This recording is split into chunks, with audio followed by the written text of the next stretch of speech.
Bismillahirrahmanirrahim. Assalamu alaikum. Welcome to Pure Solutions. I am here with the second lecture of communication skills.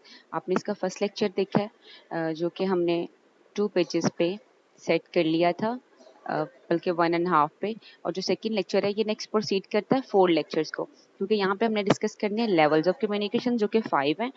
ये intrapersonal है जो lecture 2 में discuss होगा, ठीक है। फिर इंटरपर्सनल, मेडिएटेड और पर्सन टू ग्रुप और मास कम्युनिकेशन, ये नेक्स्ट जो है 4 लेक्चर सेपरेट बन जाएंगे। And I just want to make sure कि आप लोग इतने लेंथी लेक्चर से बोर ना हो जाए, इसलिए आज हम जस्ट सेकंड वाला लेक्चर ही डिस्कस करेंगे, ठीक है। और ये जो नोट्स मैंने बनाए हैं ये आपको और कहीं से नहीं मिलेंगे, ये हैंडआउट्स में से मैंने खुद ही कॉम्प्रिहेंस करके इनको इतना शॉर्ट किया, ठीक है। और ये होपफुली काफ़ी हेल्पफुल होंगे आपके लिए। इंट्रापर्सनल कम्युनिकेशन क्या होती है जी? इंट्रापर्सनल वर्ड है जो इसका मतलब होता है विद इन द पर्सन, ठीक है। आप एक ही बंदा जब खुद से ही बात कर रहा होता है, वो इनिशिएट कर रहा है और रिसीव कर रहा है और प्रोसेस कर रहा है मैसेज को अपने साथ ही, ठीक है। वो दोनों रोल्स प्ले कर रहा है, सेंडिंग भी कर रहा है, रिसीविंग भी कर रहा है, वो लिसनर भी है, वो स्पीकर भी है। And at the same time वो इमेजिन कर रहा होता है ना एक और पर्सन है जो उसके साथ कम्युनिकेट कर रहा है। और ये एक्चुअली सिर्फ सेल्फ टॉक की बात नहीं है, ये भी है that how we think about ourself, किस तरह से सोचते हैं अपने बारे में और क्या सोचते हैं अपने बारे में, ये चीज़ें सारी मैटर करेंगी इंट्रापर्सनल में, ठीक है। और through it you know yourself, ये बहुत इंपॉर्टेंट बात है, इसके ज़रिए हम खुद को पहचानते हैं, और जब हम खुद को पहचानते हैं तो फिर हम अपने बारे में एक सेंस डिवेल्प करते हैं सेल्फ कंसेप्ट की, सेल्फ डिटर्मिनेशन की, सेल्फ मोटिवेशन की, ठीक है। It includes the way we think and the way we communicate with ourselves, हम बात किस तरह से करते हैं और हम सोचते किस तरह से हैं। खैर आप जब नेक्स्ट देखेंगे आपको पता चलेगा ये चीज़ बहुत मैटर करती है, दैट हम हमारा सेल्फ क्या है, हमारा सेल्फ कंसेप्ट क्या है, हम अपने बारे में क्या सोचते हैं, क्योंकि जैसा हम अपने बारे में सोचते हैं उसी लेवल के अकॉर्डिंग हम दूसरों से कम्युनिकेट करते हैं, ठीक है। The self the role the self plays in communication is vital and complex. दो चीज़ें जो है ये समझने वाली हैं कि जो सेल्फ है इसका रोल वाइटल भी है और इसका रोल कॉम्प्लेक्स भी है। अब ये रोल वाइटल तो बहुत ज़्यादा है, ये तो हमें पता है ना कि भाई जब हमें अपने बारे में फॉर एग्जांपल अगर आपको यही है कि आपकी बात की कोई वर्थ ही नहीं है, या फिर आप किसी इन्फीरियरिटी कॉम्प्लेक्स में रह रहे हैं, तो आपकी बात कभी भी ऐसी नहीं हो सकती जिसको वैल्यू दी जा सकती हो, आप उस तरह की बात कर ही नहीं सकते। और जब आपको ये है that I am very wise kind of person, तो फिर जब आप बात करेंगे तो आपकी बात में ऑटोमेटिकली एक इस तरह का वजन ज़रूर होगा कि कोई उस बात को इग्नोर नहीं करेगा। मोस्ट ऑफ द पीपल जो है वो उस बात को सुनेंगे भी और उसके ऊपर गौर व फिक्र भी करेंगे, ठीक है। और ये वाइटल तो है जी। सेल्फ का रोल कॉम्प्लेक्स कैसे है? Because at the centre of how you communicate is how you see your self, आप खुद को देखते कैसे हैं। और your sense of who you are, आपकी ये जो सेंस है कि भाई मैं हूँ कौन एक्चुअली, ये मैटर करती है बहुत ज़्यादा। This sense of self is central to how you communicate with others, और ये उससे भी ज़्यादा इम्पॉर्टेंट इसलिए है क्योंकि यही वो चीज़ कॉम्प्लेक्स बनाती है, यही चीज़ जो इसको कॉम्प्लेक्स बनाती है कि आप कम्युनिकेट कैसे करेंगे दूसरों के साथ, वो उसी तरह से करेंगे जिस तरह से आप अपने बारे में सोचते होंगे। अच्छा जी, अब ये मैं आपको बता दूं हायरार्की जो मैंने बनाई हुई है, फर्स्ट वाला है ना हमारे पास इंट्रापर्सनल। अब इंट्रापर्सनल में द सेल्फ आएगा, ठीक है। और दूसरा ये फैक्टर्स आएंगे, दो चीज़ें आएंगी। अब जो सेल्फ है, सेल्फ के अंदर सेल्फ कंसेप्ट है, ठीक है। और सेल्फ कंसेप्ट में दो चीज़ें आएंगी। सेल्फ कंसेप्ट दो चीज़ों से मिलके बना हुआ है एक्चुअली, सेल्फ इमेज से बना हुआ है और सेल्फ स्टीम से बना हुआ है। जो सेल्फ इमेज है इसमें दो तरह के रोल्स होते हैं, अचीव्ड और अस्क्राइब्ड रोल्स होते हैं, ठीक है। ये पूरी हमारी हायरार्की है। सेल्फ कंसेप्ट क्या है जी? एक टोटल पिक्चर है आपकी कि आप अपने आप को कैसे देखते हैं। आपके जितने भी सेल्फ हैं, psychological, physical, spiritual, social, intellectual, जितने भी आपके सेल्फ हैं उन सबको कंबाइन करके जो आपकी एक पूरी पिक्चर बनती है, वो आपका सेल्फ कंसेप्ट है। और सेल्फ कंसेप्ट दो चीज़ों पे मैटर करता है, एक तो ये कि लोग आपको कैसे देखते हैं और एक ये कि आप अपने आप को कैसे देखते हैं, ठीक है। सबसे पहले देखिए जी, how you see your self, whole self, ठीक है। और दूसरा it also means knowing how others perceive you, लोग आपको किस तरह से देखते हैं। दो चीज़ें आ गई इसमें। और लोग आपको किस तरह से देखते हैं वो आपको उस चीज़ का फीडबैक भी देते हैं। अब वो फीडबैक कैसे देते हैं जी? वो फीडबैक इस तरह से देते हैं कि आपको वो वर्बल फीडबैक भी दे सकते हैं, नॉन वर्बल भी दे सकते हैं, जेस्चर की हेल्प से भी दे सकते हैं। आप किसी पार्टी में गए हैं, आपका कोई ड्रेस जो है आपने किसी कलर का पहना हुआ है, आपको एक बंदा कह देता है वाओ यार ये तो तुम बहुत ही अच्छे लग रहे हो, तुम पे बड़ा सूट कर रहा है। आप नेक्स्ट टाइम उस कलर के या उस स्टाइल के एक दो ड्रेसेस तो लाजमी बनवाएंगे, क्योंकि आपको फीडबैक पॉजिटिव मिली अपने बारे में, और आपने एक जो है वो अपने बारे में इमेज बनाया कि ये वाला कलर मुझे अच्छा लगता है या ये वाला स्टाइल मुझे अच्छा लगता है। अब या फिर in other case on other hand, आप किसी पार्टी में गए और आपसे किसी ने ऐसा कह दिया यार ये आप क्या पहन के आ गए हैं, बल्कि इस चीज़ को भी छोड़े, किसी ने वर्बल कम्युनिकेशन भी नहीं की, किसी ने नॉन वर्बल कम्युनिकेट करके आपको फीडबैक दे दिया। फॉर एग्जांपल किसी ने आपको देख के अपना आईब्रो रेज अप कर लिया, इस तरह से कुछ किया, या फिर वो माथे पे बल और इस तरह से कुछ लेके आए, तो आपको फौरन से फील होगा कि नहीं भाई इस बंदे ने मुझे जो नेगेटिव फीडबैक दिया है, और आप उसकी रीज़न फाइंड करेंगे। और अगर आपको लगता है कि वो आपका ड्रेस है या आपकी कोई बात है, तो नेक्स्ट टाइम आप उस चीज़ से अवॉइड करने की ट्राई करेंगे। ठीक है, तो as a result of this feedback you develop a sense of self over the course of your life. अब पूरी जिंदगी जो है अपनी सेल्फ की सेंस को डेवलप करते ही रहते हैं until the day you die। जब तक आप मर नहीं जाते, यू विल कॉन्स्टेंटली मॉडिफाई। आप अपने सेल्फ कंसेप्ट को चेंज करते रहते हैं, और हर बार करते हैं जब आप लोगों से मिलते हैं, बिकॉज जब हम लोगों से इंटरेक्ट करते हैं तो लोग हमें फीडबैक देते हैं, और जब हमें फीडबैक मिलता है तो हम अपने बारे में सीखते हैं। And until the day we die हम लोग अपने बारे में सीखते रहते हैं, और हमें अपने बारे में सीखना अच्छा लगता है। एज अ ह्यूमन बीइंग सबको अच्छा लगता है। हम अपने बारे में सीखते हैं और हम अपने आप को मॉडिफाई करते हैं, और हम अपने आप को चेंज करते रहते हैं जब तक हम इंट्रैक्शन करते रहते हैं, जब तक हम जिंदा रहते हैं।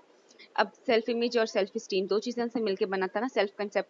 अब सेल्फ इमेज क्या है जी, ये आपकी लिटरली एक पिक्चर है, पूरी पिक्चर है आपके जो है ना वो रोल्स की।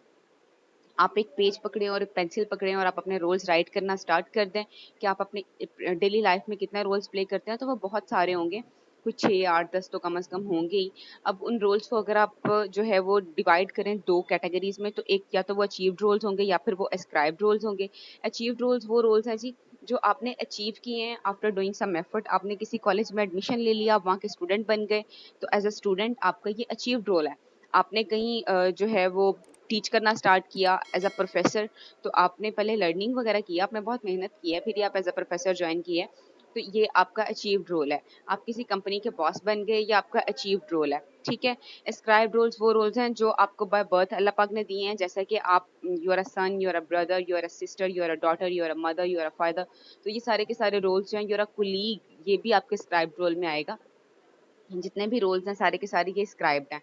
ठीक है, और अगर हम बात करें सेल्फ इमेज और सेल्फ स्टीम के डिफरेंस की, तो इनका डिफरेंस ये है, सेल्फ इमेज ये है कि आप इन रोल्स को डिस्क्राइब कैसे करते हैं, और सेल्फ स्टीम ये है कि आप इन रोल्स को इवेल्युएट कैसे करते हैं, दैट आप इन रोल्स को कितना परफॉर्म कर पा रहे हैं, वो आपका सेल्फ स्टीम होगा। सेल्फ इमेज क्या है? सेल्फ इमेज जस्ट इतना ही है कि आप उन रोल्स को डिस्क्राइब कैसे करते हैं अपनी प्रेजेंट लाइफ में। अच्छा जी, self esteem is the process of evaluation. It is how you feel about yourself in each of those roles. आप अपने आप को कैसे देखते हैं कि आप उन रोल्स को किस तरह से परफॉर्म कर रहे हैं, और ये आपको इवेल्युएशन कैसे होती है? लोगों के बिहेवियर से इवेल्युएशन होती है। आप अपने जो फॉर एग्जांपल आप अपने अचीव्ड रोल्स में जो है वो परफॉर्म कर रहे हैं और बहुत अच्छा परफॉर्म कर रहे हैं एज अ स्टूडेंट, लेकिन आपकी टेक्निक रॉन्ग है, आप प्रॉपरली उस तरह से नहीं काम कर पा रहे जिस तरह से आपके टीचर्स चाह रहे हैं, तो वो आपको कुछ ना कुछ कहेंगे ही ना कि बेटा ये ऐसे नहीं करना चाहिए था, आपको ऐसे करना चाहिए था। या फिर हो सकता है कोई आपको इंसल्ट कर दे आपके फ्रेंड्स के, यार तुम तो डेली टेस्ट गंदा ही दे के आते हो, तुम्हारे तो हर दफ़ा ही गंदा सीजीपीए आता है, तो हमसे तो तुम जो है ना वो अब ऐसे ही हो, हमारे ग्रुप में तो तुम फॉलो नहीं करते हो। कोई इस तरह की भी बात कह देता है, तो आपकी सेल्फ स्टीम जो है वो डिमिनिश होगी। ठीक है, और अगर आपके फ्रेंड्स हैं वो दूसरे वाले फ्रेंड्स हैं जो सेकंड कैटेगरी होती है कि ना खुद पढ़ना है ना आपको पढ़ने देना है वगैरह वाले टाइप के, तो अगर इस तरह से हैं तो वो आपको अप्रिशिएट करेंगे आपके ऐसे काम में। By the way, jokes are apart, जब आप कोई अच्छा काम कर रहे हैं, फॉर एग्जांपल आप अपने स्क्राइब रोल्स को अच्छा प्ले कर रहे हैं, आपकी मदर आपको अप्रिशिएट करती हैं that you are my most lovable son, आप मेरे सबसे ओबीडियंट बच्चे हैं वगैरह वगैरह, तो आपको वो चीज़ें जो है वो अप्रिशिएटिव मिल रही होती है, तो आपकी सेल्फ स्टीम इंक्रीज हो रही होती है, आपको सेल्फ कॉन्फिडेंस बढ़ रहा होता है, आपकी खुद एतमादी बढ़ रही होती है। ठीक है, ये चीज़ें यहाँ तक हो गई cover. Intrapersonal communication process depend करता है 4 फैक्टर्स पे, और ये चारों फैक्टर कम्युनिकेटर्स के होते हैं। अब कम्युनिकेटर दोनों हैं, सेंडर भी रिसीवर भी, क्योंकि जब एक टाइम पे एक लिसनर है तो एक स्पीकर है, दूसरे टाइम पे वही जो स्पीकर था वो लिसनर बन गया, और जो लिसनर था वो स्पीकर बन गया। ये दोनों के जो है वो फैक्टर्स मैटर करते हैं, दोनों पे इक्वली मैटर करते हैं। जैसे कि फ्रेम ऑफ रेफरेंस है, फ्रेम ऑफ रेफरेंस जी it is the way that how you view your world, आप अपनी दुनिया को कैसे देखते हैं, आपका स्ट्रक्चर क्या है इनकोडिंग डिकोडिंग का, ठीक है।